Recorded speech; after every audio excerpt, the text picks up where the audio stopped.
할렐루야. 오늘은 욥기 세 번째 시간입니다. 우리 지난 시간에 욥이 그 자신의 깊은 곳에서 터져 나오는 울부짖음, 그 울부짖음과 하나님을 향한 원망, 저주의 말, 이런 말들로 욥이 시작했다가 또 친구들이 그것을 위로해 주는 것이 아니라 오히려 그 욥의 그 행동들을 비난하면서 친구들과 논쟁하는 일이 이제 엘리바스, 빌닷, 소발 이 세 친구들과 한 사이클을 이렇게 돌아가는 걸 봤어요. 친구들이 얘기하면 욥이 거기에 대해서 답변하고, 그러다가 14장 마지막에는 욥이 하나님께 기도를 올리는 장면까지 보았죠. 그러니까 첫 번째 사이클에서 욥의 변화가 여러분 느껴지셨나요? 네. 오늘도 바로 그 변화에 초점을 두고 말씀을 계속 공부해 가도록 하겠습니다. 오늘은 15장부터 21장까지 두 번째 사이클, 친구들과 욥과의 대화, 정확히는 논쟁이죠. 논쟁에 대한 이야기들을 보도록 하겠습니다. 대만 사람 엘리바스가 대답하여 이르되, 다시 이제 텀이 엘리바스에게로 돌아왔어요. 지혜롭다는 사람이, 이제 제가 세 번역으로 읽어드릴게요. 2절을. 지혜롭다는 사람이 어찌하여 열을 올리며 궤변을 말하느냐라고 되어 있어요. 그리고 우리가 가지고 있는 개역개정으로는 헛된 지식이라고 말하고 있는데, 이것은 바람의 지식, 이 루하라는 이 바람이라는 말을 써서 바람의 지식이라는 뜻을 갖고 있습니다. 그러니까 되게 실체가 없고 그리고 공허하고 사라져버리는 그런 지식을 네가 말하고 있다라고 말하는 것이죠. 그러면서 너는 이제 하나님을 두려워하는 마음도 내던져 버렸고, 그리고 뉘우치며 회개하는 일조차 팽개쳐 버렸구나 라고 이야기하고 있어요. 이것을 4절에 보면 하나님 앞에 묵도하기를 그치게 하는구나 라고 말하고 있어요. 이것을 보면은 욥이 마지막 14장 마지막에 했던 그 기도에 대해서 지금 말하고 있다는 걸 볼 수가 있습니다. 이것은 욥이 했던 기도는 기도가 아니라는 거예요. 기도는 기도도 아니다, 이렇게 엘리바스가 아주 무섭게 단언을 하고 있습니다. 그러면서 쭉 내려오고 10절에 보면 우리 중에는 머리가 흰 사람도 있고 연로한 사람도 있고 내 아버지보다 나이가 많은 사람도 있느니라 라고 이야기하고 있는데, 많은 성경학자들이 이것이 바로 엘리바스가 자기 자신을 이야기한 거라고 말해요. 그러니까 내가 머리도 하얗고 그리고 나이도 너보다 많은데 어떻게 그렇게 말을 하냐 막 이러면서 이제 논박하는 내용이죠. 내 나이가 몇인데 이제 이러는 내용이죠. 그러면서 이제 17절까지 이제 쭉 이제 욥에 대해서 비난을 해요. 그러면서 17절에 내가 내게 보이리니 내게서 들으라. 내가 본 것을 설명하리라 라고 이야기하면서 25절에 이는 그의 손을 들어 하나님을 대적하며 교만하여 전능자에게 힘을 과시하였기 때문이다 라고 말하며, 고통의 원인은 바로 하나님을 대적하기 때문이다. 그런데 욥, 네가 지금 하나님을 대적하고 있지 않느냐? 너는 교만한 사람이다 라고 말하고 있습니다.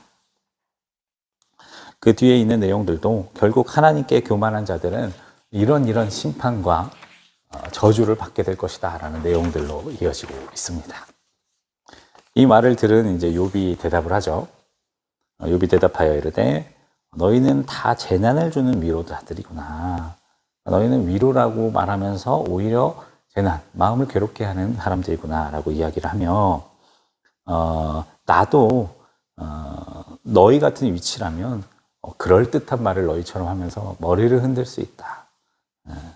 가엾다는 듯이 머리를 이렇게 내저을 수 있다. 이렇게 말하고 있어요. 5절에 그래도 그렇다 할지라도 내가 입으로, 내가 말로라도 너희들을 강하게 하고 내 말로라도 너희들을 위로하여 너희들의 마음을 좀 위로해 줬을 것이다 라고 이야기하고 있습니다. 이 말은 너희들은 나한테 그렇게 하고 있지 않다라고 말하는 것이죠. 그러면서 6절에 또 다시 하나님께 이 기도하는 내용으로 바뀌게 됩니다. 내가 말하여도 내 근심이 풀리지 않고 잠잠하여도 내 아픔이 줄어들지 않으리라. 이거를 이제 세 번역으로 보면 내가 말을 해도 이 고통이 줄어들지 않습니다. 입을 다물어 보아도 이 슬픔이 떠나가지 않습니다. 이어서 주께서 나를 기진맥진하게 하시고 내가 거느리고 있던 자식들을 죽이셨습니다. 이렇게 다시 하나님을 향한 기도와 탄식으로 그 대상의 친구에서 하나님으로 옮겨가는 모습을 보여주고 있습니다. 이거는 긍정적인 거예요. 우리가 고통의 자리에 빠져 있다가도 하나님이 하여튼 생각나고 찾고 부르짖고 뭐 원망하고 하나님과 연결될 수만 있으면 좋은 겁니다. 이거는 좋은 일이에요. 그리고 욥의 기도가 쭉 이어집니다. 하나님께서 나를 이렇게 대적하시니 원수들도 나를 경멸합니다. 17절 여기가 중요해요. 그러나 내 손에는 포악이 없고 나의 기도는 정결합니다. 그리고 19절에 지금 나의 증인이 하늘에 계시고 나의 중보자가 높은 데 계시느니라. 욥의 기도가 또 달라졌죠. 이게 욥이 자꾸 하나님을 원망하기도 했다가 또 하나님에 대한 이야기를 막 하면서 하나님에 대한 그 바른 마음이 회복되고 있어요. 하나님을 나의 증인이라고 고백하고 있고요. 하나님을 나의 중보자, 즉 나를 대변해 주시는 나의 변호자라고 이야기하고 있습니다. 그러면서 21절에 하나님께서 사람과 하나님 사이에 그 인자와 그 이웃 사이에 중재해 주시기를 원합니다. 나와 하나님과의 관계에 대해서도 이 고통에 대해서도 중재를 해주시고 나와 우리 친구들과의 관계에 대해서도 제대로 옳은 이 중재자가 되어주시기를 바랍니다. 라고 욥이 기도하고 있습니다. 욥이 점점 이렇게 하나님을 찾는 그런 상태로 바뀌어가고 있는 것을 보시면 됩니다. 그러면서 이어서 기도하기를 3절에 17장 3절에 청하건대 나에게 담보물을 주소서 나의 손을 잡아줄 자가 누구리까? 라고 이야기를 합니다. 즉 하나님께서 나의 보증이 되어 주십시오. 내 보증이 되어 주실 분은 오직 하나님밖에 없습니다. 라고 고백을 하고 있습니다. 그러면서 그 뒤에도 쭉 이어져 내려가면서 다시 자신의 처지에 대한 탄식으로 절망으로 또 내려가고 있어요.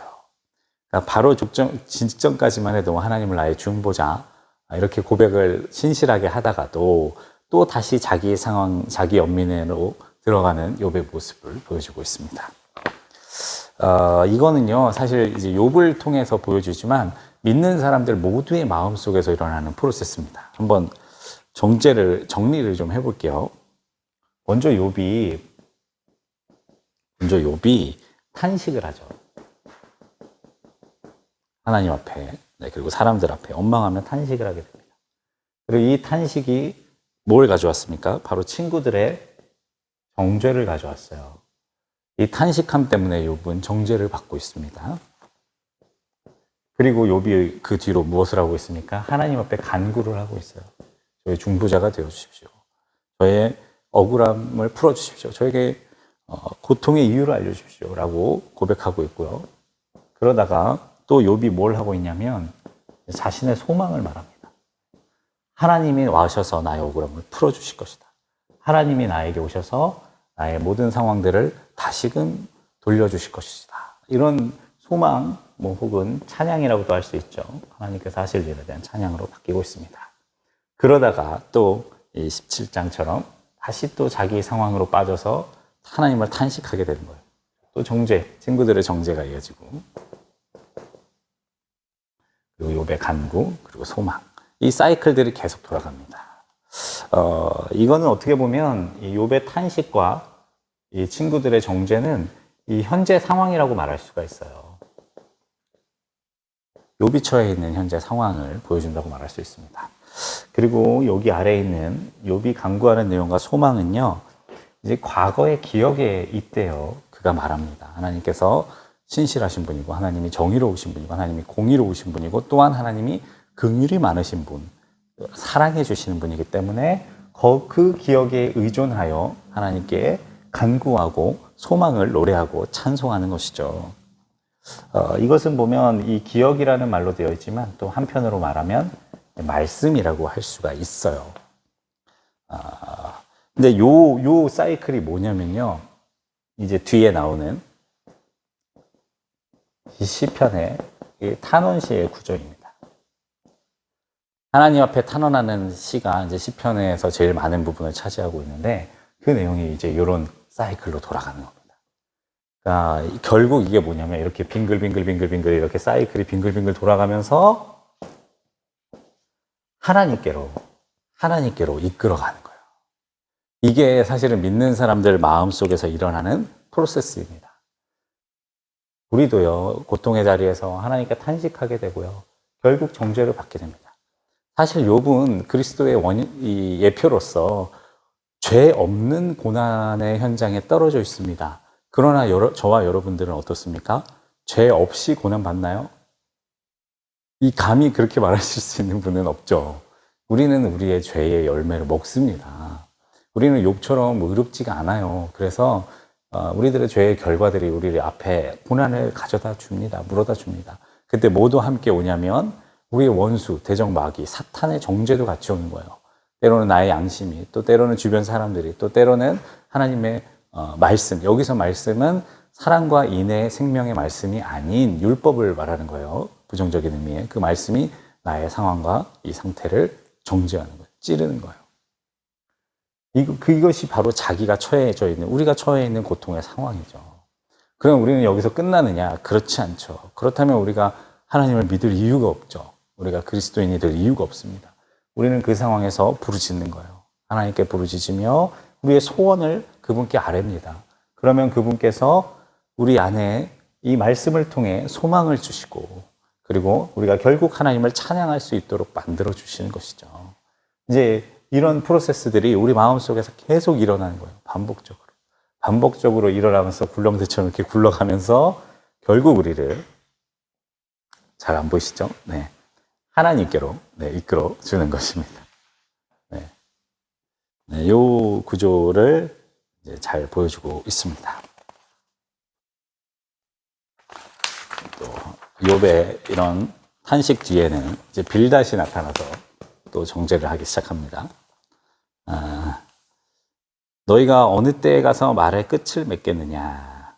이 말을 이제 굉장히 순하게 표현한 건데 세 번역이 더 정확해요. 너는 언제 입을 다물 테냐. 그러니까 욥, 너의 말이 듣기가 싫다. 너의 그 탄식, 탄원, 그러니까 너의 그 원망 어린 말을 이제 지겹다. 그만 말해라. 그러면서 제발 이제라도 눈치를 채고 말을 좀 그쳐라. 그러면 우리가 말을 할 수 있겠다. 어찌하여 너는 우리를 짐승처럼 여기며 부정하게 보느냐. 그러면서 너는 지금 화에 사로잡혀서 제 몸을 깎아먹는 사람이다. 막 이러면서 또 비난을 쭉 합니다. 그러면서 13절에 질병이 그의 피부를 삼키리니 곧 사망의 장자가 그의 지체를 먹을 것이다. 이게 얼마나 무서운 말이니까. 지금 욥이 피부병으로 인하여 고름을 흘리고 막 벽돌로 자기 몸을 긁으면서 고통스러워하고 있는데 그것이 곧 그의 죄의 결과, 그의 죄의 열매, 너의 죄가 너를 그렇게 만든 것이다라고 또 무섭게 정죄하고 있는 것입니다. 그러면서 17절에 더 무서운 말을 하는데요. 그를 기념함이 땅에서 사라지고 거리에서는 그의 이름이 전해지지 않을 것이며 너는 모두에게 버림받아 아무도 기억하지 못하는 존재가 될 것이다 라고 이런 무서운 정죄의 말을 빌닷이 하고 있습니다. 욥이 이 말을 듣고 이제 대답하는 거죠. 너희가 내 마음을 괴롭히며 말로 나를 짓부수기를 어느 때까지 하겠느냐. 너희가 나를 계속 학대하면서도 부끄러워하지 않는구나 라고 이야기를 합니다. 그러면서 쭉 하나님께서 자기에게 한 이 어려운 상황, 그리고 내가 지금 처해 있는 이 고통스러운 상황을 쭉 말하면서 21절에 이렇게 얘기해요. 나의 친구야, 너희는 나를 불쌍히 여겨다오. 나를 불쌍히 여겨다오. 이 히브리어에서 반복되는 것은 정말 간절한 이야기로 말합니다. 이 친구들이 이제 너를 영원히 잊어버릴 것이다 라고 말하는데 사실 이것은 욥에게 있어서 비난보다 더 아픈 말입니다. 우리가 누군가에게 완전히 잊혀진다는 것, 우리가 이 세상에 잊혀져서 정말 쓸모없는 존재가 된다는 것은요, 아픈 것보다, 슬픈 것보다 사실은 더 괴롭고 비참한 상황인 것이죠. 이 욥이 자기가 이런 상황에 처한 것을 이제 비탄하게 고백하는 거예요. 그러나 여기서 끝나지가 않아요. 뭐라고 말하느냐? 25절에 내가 알기에는 나의 대속자가 살아계시니 그가 마침내 땅 위에 서실 것이라. 그래도 욥이 희망을 말하고 있습니다. 네.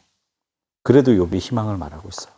내가 그를 보니니 내 눈으로 그를 보기를 낯선처럼 하지 않으실 것이라. 너희는 나를 완전히 잊혀진 존재라고 말하지만 하나님께서는 나를 기억해 주시고 나를 낯선처럼처럼 대하지 않아 주실 것이다 라고 욥이 자신의 소망을 말하고 있습니다.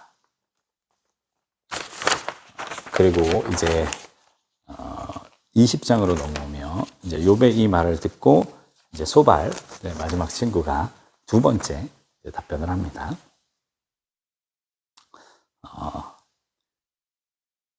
이 세 번역으로 2절 읽어드릴게요. 입을 다물고 있으려 했으나 내 말을 듣자니 화가 나서 참을 수가 없다. 또 이어서 내가 하는 말을 듣고 있자니 나를 모욕하는 말이다. 그러나 깨닫게 하는 영이 내게 말을 일러주었다. 이게 이제 3절에 보면 개역개정으로는 슬기로운 마음이 나로 하여금 대답하게 하는구나 라고 말하고 있는데요. 즉 나에게 있는 나의 지혜, 나의 의로움, 나의 영이 너에게 할 말을 주어서 내가 지금 말하고 있구나 라고 아주 우아하게 표현하고 있습니다. 그러면서 이제 긴 내용들을 쭉 말하는데 이걸 뭐 하나하나 다 굳이 볼 필요는 없고요. 그 내용들은 악인에게는 네가 지금 노래하고 있는, 네가 말하고 있는 소망이 없다. 그 말은 너는 악인이기 때문에 이런 소망의 대상이 될 수가 없다라고 말하고 있는 것입니다. 욥이 이 말을 듣고 이제 이렇게 말합니다. 너희는 내 말을 제발 좀 들어줘라. 내 말을 들어주는 것이 너희들의 위로다. 왜 너희들은 나의 말을 좀 듣지 않고 계속해서 나를 비난하고 정죄하느냐라고 말하고 있어요. 그러면서 이렇게 말합니다. 너희들은 자꾸 악한 사람들이 이 땅에서 심판을 받는다고 말하는데 하나님께서 이 땅에서 악한 사람들을 없애버린다. 그들은 나같이 고통받는다고 말하고 있는데 정말 그러냐? 소발, 그렇지 않던데. 잘 사는 악인들이 끝까지, 그가 죽을 때까지 잘 살던데? 이렇게 욥이 거기에 대해서 논박을 하고 있어요. 결국 지금 욥이 말하는 그 말의 핵심은 무엇이냐? 악인과 의인은 눈에 보이는 삶으로 말할 수가 없다. 지금 그 사람이 좋은 형편에 있다고 의인이라 말할 수 없고, 그가 고통의 자리에 있다고 죄인이라 말할 수 없다. 그런 걸로 의인과 악인을 가를 수 없는 것이다 라고 욥이 이제 21장을 통해서 이제 말하고 있는 것입니다. 이 욥기의 내용들을 오늘은 이제 비교적 이제 좀 짧은 내용을 다루었는데 한번 자세히 들여다봤으면 좋겠어요.